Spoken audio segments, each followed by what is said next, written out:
We are all well aware of the suffering and evil in the world.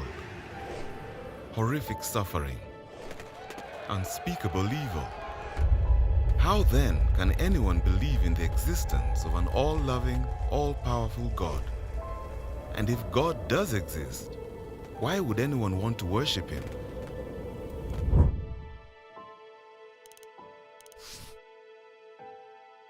Epicurus framed the logical problem of suffering and evil like this.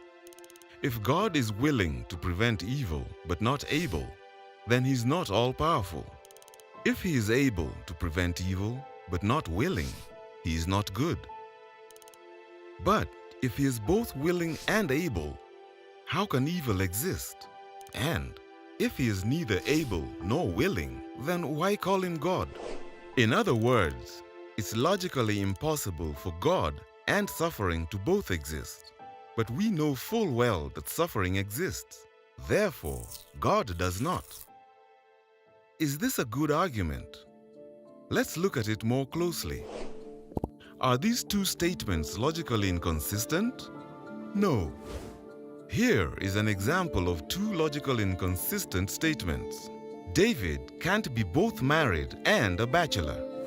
But there is no explicit contradiction between these two statements. So there must be hidden assumptions behind this argument that would bring out the alleged contradiction. Here they are. If God is all-powerful, He can create any world He wants. And if God is all-loving, He prefers a world without suffering. So, if an all-powerful, all-loving God exists, it follows that suffering does not exist. Since suffering obviously does exist, the atheist concludes that God must not exist. But are the atheist's two hidden assumptions necessarily true? Consider the first assumption.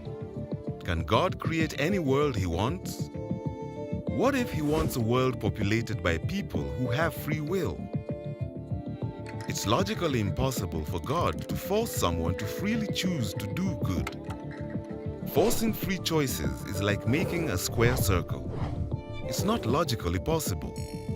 It's not that God lacks the power to perform the task. It's that the supposed task itself is just nonsense. So, it may not be feasible to create a world populated by people who always freely choose to do what is morally good. So the first assumption is not necessarily true. Therefore, the argument fails. And what about the second assumption? Is it necessarily true that God would prefer a world without suffering? How could we possibly know this? We all know of cases where we permit suffering in order to bring about a greater good. If it's even possible that God allows suffering in order to achieve a greater good, then we cannot say this assumption is necessarily true. For the logical problem of suffering to succeed, the atheist would have to show that it's logically impossible that free will exists, and that it's logically impossible that God has good reasons for permitting suffering. This burden of proof is too heavy to bear. It's quite possible that God and suffering both exist. This is why philosophers, even atheist philosophers, have given up on the logical problem of evil. We can concede that the problem of evil does not, after all, show that the central doctrines of theism are logically inconsistent with one another.